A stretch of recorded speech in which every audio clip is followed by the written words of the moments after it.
Kita beralih ke berita lainnya, saudara. Ini ada seorang Babin Kamtibmas di Grobogan, Jawa Tengah menyosialisasikan pencegahan kenakalan remaja dan tindak kriminalitas di kalangan pelajar. Sosialisasi dilakukan dengan cara yang unik, yaitu sambil cukur gratis bagi para siswa.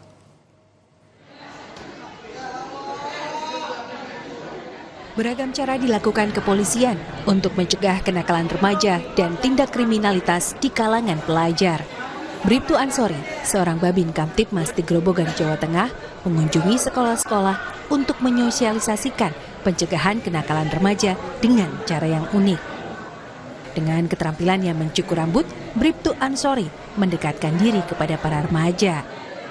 Sambil mencukur rambut siswa pria, Bribtu Ansori menyampaikan pesan mengenai dampak kenakalan remaja dan keterlibatan dalam geng motor, serta bagaimana menghindari aktivitas yang tidak bermanfaat.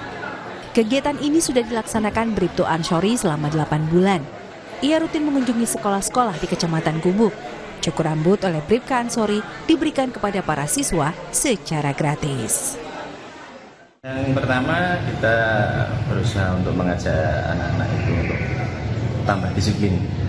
Yang kedua, cara kita sebagai anggota Polri, terutama Babin, untuk mendekatkan diri dengan anak-anak lebih akrab. Kita sambil cukur rambut, kita sambil sharing, kita bisa menyampaikan apa jadi keluhan atau curhatan, jadi mereka akan lebih akrab kepada kita.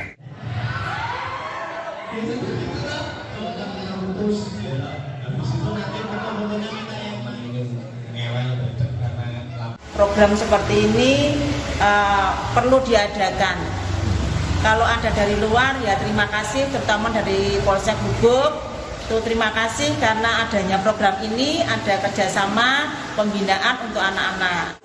Potong gratis. Potong gratis. Dari mana tadi? Kepolisian. Dari Polsek Gubuk berarti ya. Sosialisasi dan mendekatkan diri pada pelajar diharapkan menekan potensi kenakalan maupun tindak kriminalitas di kalangan pemuda dan pelajar. Dengan tidak melibatkan diri dalam aksi kekerasan dan konflik, para siswa belajar nilai-nilai tanggung jawab, empati, dan kedisiplinan yang membantu pembentukan karakter baik yang berguna dalam kehidupan mereka saat dewasa kelak. Rifai Handoko, Kompas TV, Grobogan, Jawa Tengah.